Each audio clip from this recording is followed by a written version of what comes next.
Hello and welcome to the SciFirst MovieTalk episode. So in this episode I'll be discussing Sony Animation's 2012's spooktackular animation Hotel Transylvania, as directed by Genndy Tartakovsky in his directorial debut. Indeed, this movie launched an entire media franchise, spawning no less than 3 sequels, a TV show, games, and not to mention, goodness knows, the countless amount of merchandise. The first movie in the series sees us introduced to the underground world of monsters, from Dracula, Frankenstein, the Wolfman, and everything in between, including their families and friends, of course, looking to keep a low profile and hide out away from the humans at the titular haven of choice, the Hotel Transylvania. The movie centres around the relationship between Dracula, as voiced by Adam Sandler, and his daughter Mavis, as voiced by Selena Gomez, as she turns 118. With Dracula dealing with being a single parent and trying to keep his daughter safe, and with Mavis looking to kind of spread her wings, so to speak, and see the world having been cooped in her home for all of those years. Monsters from all over gather at the hotel to celebrate Mavis's birthday, as they have for many, many years, with dignified proceedings away from the humans. In fact, that's Dracula's USP. His castle has never, ever once been visited by a human.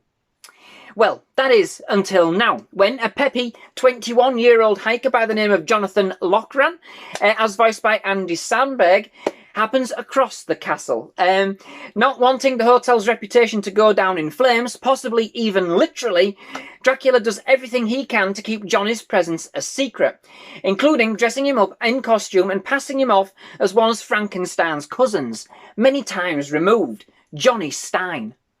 Hijinks and antics ensue as Johnny wows the crowds, and indeed Mavis, much to Dracula's disdain.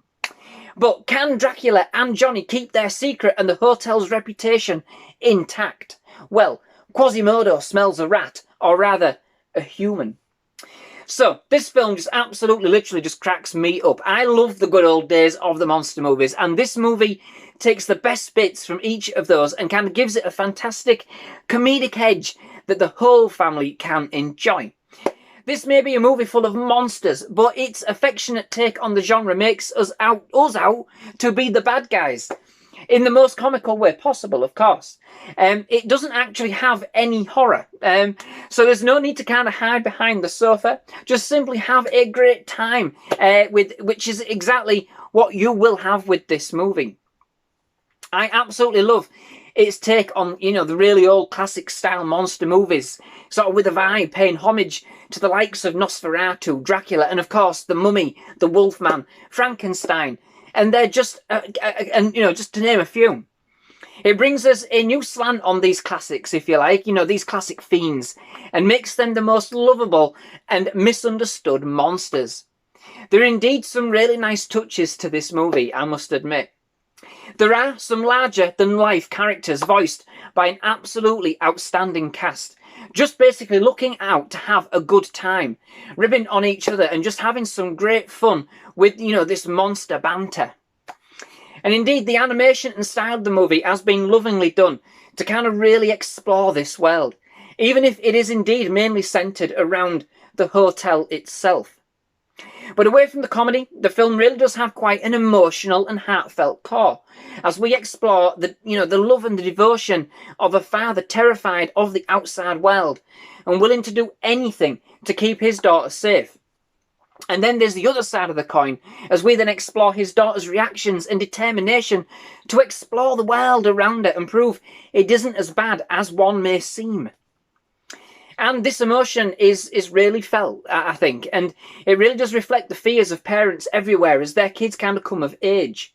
The tribulations we all face as teens and kind of growing up with, protective parents, whether 16, 18, 30, or 118, And indeed, I think the film really does capture this in a very well-meaning and very, very well-meaning way, if you like, I'm tongue-twisted again, highlighting the great lengths, our parents may actually go to keep us safe. Not always evident at the time, perhaps, but they always have our best interests at heart, right? Although, growing up myself, I can also say sometimes that they do need a little nudge, you know, to find the courage to kind of let us go and go and be free. So it works on both levels. But of course, the comedy is where it's at in this movie, and it is driven by its characters through and through. There are some excellent moments to watch out for in this, for absolutely sure, including the first time Jonny realises that monsters are real, you know? Just how quickly the horror turns into intrigue and wonder. Today's adventurous youth, you know? What wouldn't they do for, you know, a cool selfie?